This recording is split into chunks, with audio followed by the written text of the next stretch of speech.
অনেক সময় তুমি বলো অধিকার ফলাও না কেন।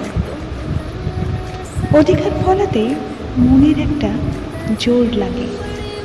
যেই মানুষটার ওপর আমি অধিকার ফলাতে চাইছি সেই মানুষটার ওপর বিশ্বাস লাগে, আর সেই মানুষটাও বা কীভাবে নেবে আমার এই অধিকার ফলানোটা সেটাও একটা ম্যাটার করে।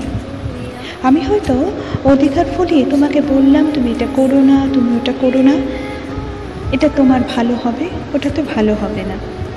হয়তো আমি তোমায় বললাম, তুমি যদি সেই কথাটা রাখো এবং বোঝো না ও আমার ভালোর জন্যই বলছে, তাহলে অধিকার বোধটা জাগা অন্যের মনে যেমন শ্রেয়, তেমনি তোমাকে বলে সেও শান্তি পাবে।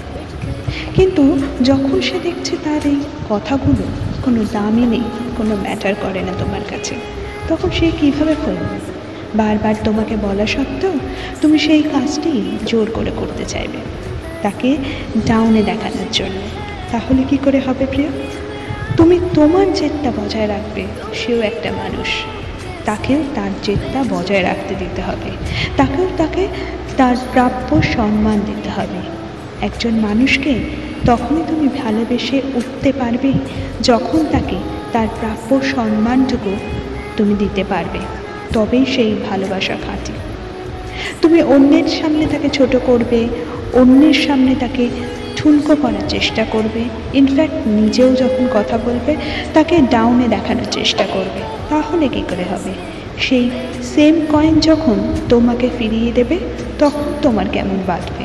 তখন তুমি তাকে বলবে ইগোইস্টিক, তুমি বড্ড বেশি ইগো বেস করো, তুমি বড্ড বেশি জেদি। তাহলে চলবে কেন? ভালোবেসে যখন হাতটা ধরতেই চাইছো সারা জীবনের জন্য, শক্ত করেই ধরো না বাবা, ছাড়তেই চাইছো কেন? এখনকার দিনে ভালোবাসা আর ভালোবাসা নয় সেটা যেমনি একটা ম্যাটার করে না, আবার ভালোবাসে তাকে সাথে নিয়ে চলবার লোকও পাওয়া যায়, কিন্তু রেয়ার। তাই ভালোবাসার মানুষটি যখন পেয়েছো তাকে কেনই বা অবহেলা করছো? পরে সে তোমার এই অবহেলার জন্য সরে গেলে তাকে ব্লেম করবে, তাই না? আফসোস করে পড়ে, কিন্তু তখন তাকে সুযোগ থাকবে না। তাই থাকতে থাকতে তাকে যত্ন করতে শেখো, তার সম্মান করতে শেখো, তার বিশ্বাস ভেঙো না, তবেই সেই ভালোবাসা খাঁটি। ভালোবাসার মধ্যে খুনসুটি, ঝগড়া, অভিমান, রাগ সবই থাকে, তার মধ্যে থাকে একে অপরের প্রতি অগাধ বিশ্বাস, আর সেটাই ভাঙলে ভালো থেকো বন্ধুরা, ভালো রেখো। মধুর ছিলাম তোমাদের সঙ্গে, আবার দেখা হচ্ছে অন্যদিন অন্য কোনো ভিডিওতে। সবাই ভালো থেকো, ভালোবাসায় রেখো। Direct recording.